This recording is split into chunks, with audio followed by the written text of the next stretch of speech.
السلام علیکم۔ آج بدھ ہے، نومبر کی 30 تاریخ۔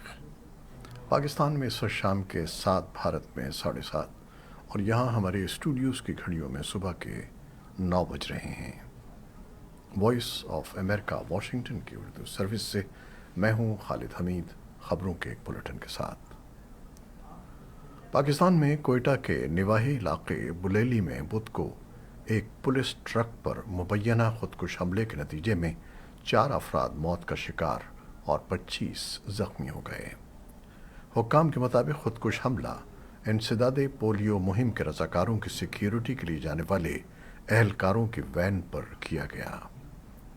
تحریک طالبان پاکستان (TTP) نے واقعے کی ذمہ داری قبول کر لی ہے۔ بلوچستان پولیس کے ڈپٹی انسپکٹر جنرل غلام اصفر محیسر کے مطابق رکشے میں سوار خودکش بمبار نے پولیس کے ٹرک سے اپنے رکشے کو ٹکرا دیا، جس کی زد میں آ کر عام شہریوں کی 2 گاڑیوں کو بھی نقصان پہنچا۔ DIG پولیس کے مطابق دھماکے سے پولیس کا ٹرک الٹ کر کھائی میں گر گیا، جس کی وجہ سے بیشتر اہلکار زخمی ہو گئے۔ کوئٹہ سے وائس آف امریکہ کے نمائندے مرتضی ظہری کے مطابق واقعے میں زخمی ہونے والے کم از کم 20 اہلکاروں سمیت 25 افراد کو کوئٹہ کے ٹراما سینٹر منتقل کر دیا گیا ہے۔ افغانستان میں طالبان حکام نے آج بدھ کو بتایا کہ شمالی سمنگان صوبے میں ایک مدرسے میں بم پھٹنے سے کم از کم 15 طلباء ہلاک اور 27 زخمی ہو گئے۔ صوبائی انفارمیشن اینڈ کلچر ڈائریکٹوریٹ کے سربراہ امداد اللہ مہاجر نے وائس آف امریکہ سے فون پر ہلاکتوں کی تصدیق کی ہے۔ انہوں نے مزید تفصیلات شیئر نہیں کیں اور نہ ہی یہ بتایا کہ دھماکہ کسی نصب شدہ بم یا خودکش حملے کی وجہ سے ہوا ہے۔ کابل میں وزارت داخلہ کے ترجمان عبدالنفی تکور نے بتایا کہ صوبائی دارالحکومت ایبک میں بم دھماکہ اس وقت ہوا جب طلباء نماز ظہر ادا کر رہے تھے۔ تکور نے کہا کہ طالبان کی سیکیورٹی اور انٹیلیجنس فورسز جائے وقوع پر پہنچ گئیں تاکہ تفتیش کی جا سکے اور مجرموں کو انصاف کے کٹہرے میں لایا جا سکے۔ فوری طور پر کسی نے بھی اس مہلک بم دھماکے کی ذمہ داری قبول نہیں کی ہے، لیکن اسلامک اسٹیٹ خراسان یا داعش خراسان پر شبہ کیا جاتا رہا ہے۔ امریکہ کی خصوصی مندوب رینا امیری نے خواتین کے انسانی حقوق کے دفاع کے عالمی دن کے موقع پر کہا ہے کہ افغان خواتین اور لڑکیوں کی بہادری کی کوئی مثال ملنا مشکل ہے جو تعلیم کے حق اور اپنے خاندان کی کفالت کے لیے کام کرنے کی غرض سے انتہائی جدوجہد کر رہی ہیں۔ ان کا کہنا تھا کہ وہ حقیقی ہیرو ہیں جو خطرات، تشدد اور قید و بند سے نبرد آسماں ہیں۔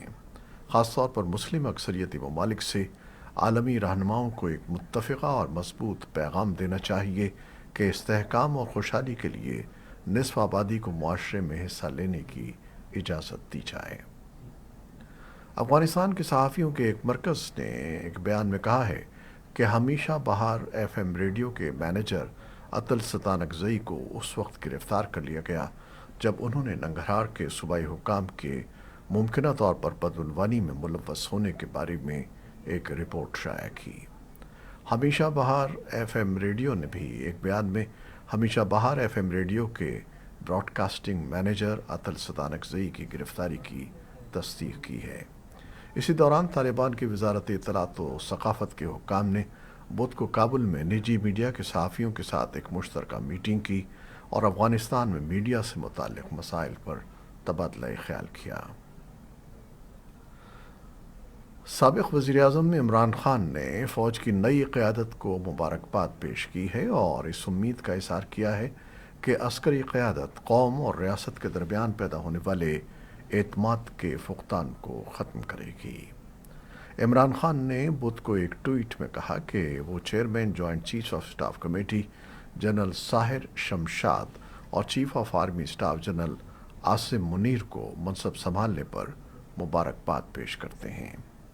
سابق وزیراعظم کا کہنا تھا کہ ہمیں امید ہے کہ فوج کی نئی قیادت گزشتہ 8 ماہ کے دوران قوم اور ریاست کے درمیان پیدا ہونے والے اعتماد کے فقدان کو ختم کرنے کے لیے کام کرے گی۔ انہوں نے کہا کہ ریاست کی طاقت اس کے عوام سے ہوتی ہے۔ پاکستان فوج کے نئے سربراہ جنرل عاصم منیر سابق وزیر اعظم عمران خان کے دور حکومت میں خفیہ ادارے انٹر سروسز انٹیلیجنس کے سربراہ کی حیثیت سے خدمات انجام دے چکے ہیں۔ نریندر مودی حکومت کی پالیسیوں کے سخت ناقد بھارت کے معروف نشریاتی ادارے این ڈی ٹی وی کے بانی ڈائریکٹرز پرنیہ رائے اور ان کی اہلیہ رادھیکا رائے نے منگل کو ڈائریکٹرز کے عہدے سے استعفیٰ دے دیا ہے، جس کے بعد یہ قیاس آرائی تیز ہو گئی ہے کہ یہ نشریاتی ادارہ جلد ہی ایشیا کے امیر ترین بزنس مین اور حکومت نواز اڈانی گروپ کے مالک گوتم اڈانی کی ملکیت میں چلا جائے گا۔ گوتم اڈانی کا کہنا تھا کہ وہ این ڈی ٹی وی کو ایک عالمی میڈیا گروپ بنانا چاہتے ہیں۔ تجزیہ کاروں کے مطابق سن 2014 کے بعد سے بھارت میں پریس کی آزادی متاثر ہوئی ہے اور صحافیوں کے عالمی ادارے رپورٹرز وداؤٹ بارڈرز کے مطابق بھارت پریس کی آزادی کے حوالے سے 180 ملکوں کی درجہ بندی میں 150ویں نمبر پر آ گیا ہے۔ صدر جو بائیڈن نے مشیگن میں $300 ملین کی سیمی کنڈکٹر مینوفیکچرنگ تنصیب کا منگل کو دورہ کیا، جس کا مقصد 150 ملازمتیں پیدا کرنا ہے۔ صدر نے کہا کہ امریکہ اس صنعت پر غلبہ رکھنے والے چین جیسے ممالک کے ہاتھوں اب یرغمال نہیں بنے گا۔ بیرون ملک چین جیسے مقامات پر بنی چپس پر انحصار کرنے کے بجائے اب ان چپس کی سپلائی یہاں امریکہ سے ہوگی۔ صدر بائیڈن نے استقبال کرنے والے ہجوم سے خطاب کرتے ہوئے اپنی قوم کے تکنیکی مستقبل کے بارے میں خیالات کا اظہار کیا۔ یورپی کمیشن کے صدر ارسولا وان دیر لیئن نے یوکرین کے خلاف روسی جرائم کے خلاف مقدمہ چلانے کے لیے خصوصی عدالت کا مطالبہ کیا ہے۔ وان دیر لیئن نے روسی جارحیت کے جرائم کی تحقیقات اور مقدمہ چلانے کے لیے اقوام متحدہ کی حمایت یافتہ عدالت کی تشکیل کی تجویز پیش کی۔ وان دیر لیئن نے کہا کہ روس کے ہولناک جرائم کی سزا دی جائے گی۔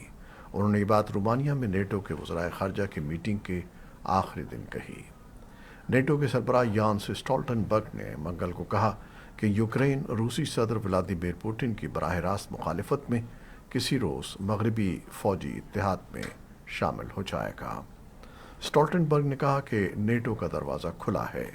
یوکرینین کی رکنیت کے لیے پہلی بار سن 2008 میں ایک عہد کی تجدید کی گئی تھی، لیکن اس کے بعد سے یہ تعطل کا شکار ہے۔ انہوں نے کہا کہ شمالی مقدونیہ اور مونٹی نیگرو نے دوسری عالمی جنگ کے بعد حال ہی میں مغرب کے سربراہ فوجی اتحاد میں شمولیت اختیار کی ہے اور سویڈن اور فن لینڈ بھی جلد ہی ایسا کریں گے۔ ایجنسی فرانس پریس نے رپورٹ کیا ہے کہ جرمنی یوکرین کو 350 سے زیادہ جنریٹر فراہم کرے گا۔ ایک حکومتی ترجمان نے منگل کو کہا کہ روسی میزائل حملوں کے بعد یوکرین کے توانائی کے بنیادی ڈھانچے کو شدید نقصان پہنچا ہے۔ حکومت کے ترجمان اسٹیفن ہیپسٹریٹ نے کہا کہ چانسلر اولف شولز نے یوکرین کے صدر ولادیمیر زیلنسکی سے بات کی اور کہا کہ جرمنی جنریٹر بھیجے گا اور اس کے ساتھ توانائی کے بنیادی ڈھانچے کی مرمت کے لیے $57 ملین کی مالی امداد بھی فراہم کرے گا۔ امریکہ اور کرد فوجی حکام نے منگل کو کہا کہ ترکی کے فضائی حملے اور شمالی شام میں زمینی حملے کا خطرہ داعش کے شدت پسند گروپ کے خلاف ان کی مشترکہ کارروائیوں پر اثر انداز ہو رہا ہے۔ شمال مشرقی شام میں کرد زیر قیادت سیرین ڈیموکریٹک فورسز یا SDF کے کمانڈر مظلوم عبدی نے صحافیوں کو بتایا کہ امریکہ کی قیادت میں بین الاقوامی اتحاد کے ساتھ مل کر گروپ کے مشترکہ داعش مخالف کارروائیاں ترکی کے حالیہ فضائی حملوں کی وجہ سے عارضی طور پر روک دی گئی ہیں اور اس سے انتہا پسند گروپ کے خلاف جنگ میں اب تک حاصل کی گئی کامیابی کو خطرہ لاحق ہو گیا ہے۔ پینٹاگون کے ترجمان air force general Patrick Ryder نے منگل ہی کے روز صحافیوں کو بتایا کہ امریکہ نے SDF کے ساتھ مل کر کیے جانے والے مشترکہ گشت کی تعداد میں کمی کر دی ہے۔ تاہم انہوں نے مزید کہا کہ ہم ISIS کے خطرے کا مقابلہ کرنے پر پوری توجہ مرکوز کیے ہوئے ہیں۔ امریکی فوج نے کہا کہ شمال مشرقی شام کے قصبے شداد میں امریکی زیر قیادت اتحادی افواج کے اڈوں پر ہفتے کے روز 2 راکٹ داغے گئے، جس کے نتیجے میں کوئی زخمی نہیں ہوا اور اڈے اور اتحادی املاک کو نقصان نہیں پہنچا۔ کراچی کے علاقے ملیر میں دل دہلا دینے والے واقعے میں ایک شخص نے اپنی بیوی اور 3 بچوں کو چاقو کے وار کر کے بے دردی سے قتل کر دیا اور خودکشی کی بھی کوشش کی، تاہم بروقت ہسپتال پہنچنے اور ڈاکٹرز کی کوششوں سے اسے بچا لیا گیا۔ 24 گھنٹے سے زیادہ گزر جانے کے بعد بھی پولیس اب تک اس خوفناک واقعے کے پیچھے اصل محرک کو تلاش کر رہی ہے۔